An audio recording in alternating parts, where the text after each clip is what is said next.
Hello everyone, welcome to my channel.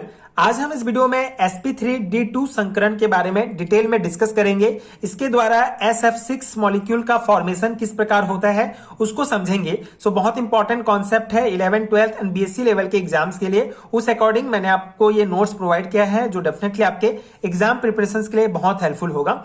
sp3d2 संकरण क्या होता है? परमाणु के एक S 3 P और 2 D कक्षक मिश्रित होकर 6 sp3d2 संकर कक्षक बनाते हैं। अणु अष्टफल की आकृति का होता है, जैसे सल्फर हेक्साफ्लोराइड। ठीक है, तो सिंपल सा कॉन्सेप्ट है, इसके नाम से स्पष्ट है कि एक S 3 P और 2 D ऑर्बिटल आपस में कंबाइन होकर 6 नए sp3d2 संकर कक्षक बनाते हैं। इस प्रोसेस को sp3d2 संकरण कहा जाता है। ठीक है, जैसे संकरण का कॉन्सेप्ट हमने पिछले वीडियो में समझा है कि जब समान ऊर्जा वाले दो ऑर्बिटल आपस में कंबाइन होकर दो नए संकर ऑर्बिटल का फॉर्मेशन करते हैं तो उस प्रोसेस को संकरण कहा जाता है। ठीक है, कितने भी संख्या में ये ऑर्बिटल आपस में कंबाइन हो सकते हैं। तो यहाँ पे एक S 3 P और 2 D जो है कक्षक आपस में कंबाइन हो रहे हैं और 6 नए sp3d2 संकर कक्षक बना रहे हैं। तो इस पूरे प्रोसेस को sp3d2 संकरण कहा जाता है और इस संकरण के द्वारा SF6 हेक्साफ्लोराइड मॉलिक्यूल का फॉर्मेशन होता है,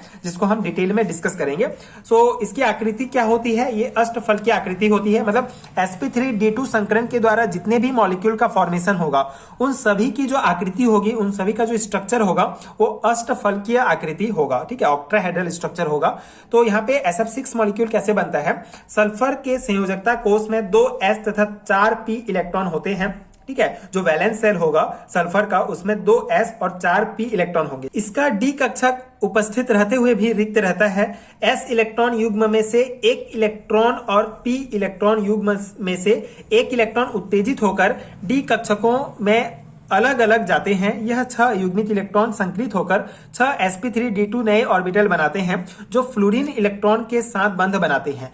सभी 6 ऑर्बिटल ऊर्जा और आकार में एक समान होते हैं। इनके बीच कम से कम प्रतिकर्षण और अणु स्थायी रखने के लिए अष्टफलकीय ऑक्टाहेड्रल आकृति आवश्यक है। इस संरचना में बंध कोण 90 डिग्री के होंगे। अब यहाँ पे देखते हैं कि किस प्रकार से SF6 मॉलिक्यूल का फॉर्मेशन होता है। ठीक है, तो सल्फर की अगर हम बात करें तो सल्फर की सामान्य अवस्था में जो इसकी जो वैलेंस सेल होता है उसमें उसका इलेक्ट्रॉनिक कॉन्फ़िगरेशन अगर हम देखें तो 3s2 एंड 3p4 होगा। ठीक है, यहाँ पे 2 इलेक्ट्रॉन, इसमें 2 और एक इलेक्ट्रॉन होंगे। तो यहाँ पे उत्तेजित अवस्था में क्या होगा? उत्तेजित अवस्था में जो एक इलेक्ट्रॉन है 3s ऑर्बिटल में जो एक इलेक्ट्रॉन है, ये उत्तेजित अवस्था में एक बार यहाँ पे जो है 3d ऑर्बिटल में चला जाएगा। सेम जो है 3p का जो 2 इलेक्ट्रॉन है इस ऑर्बिटल में, इसका एक इलेक्ट्रॉन यहाँ पे 3d ऑर्बिटल में चला जाएगा। तो इस प्रकार से उत्तेजित अवस्था में अगर हम देखें तो ये 6 जो है अयुग्मित इलेक्ट्रॉन बचेंगे। ठीक है, ये 6 ऑर्बिटल में इस प्रकार से अयुग्मित इलेक्ट्रॉन होंगे। तो SF6 में क्या होगा?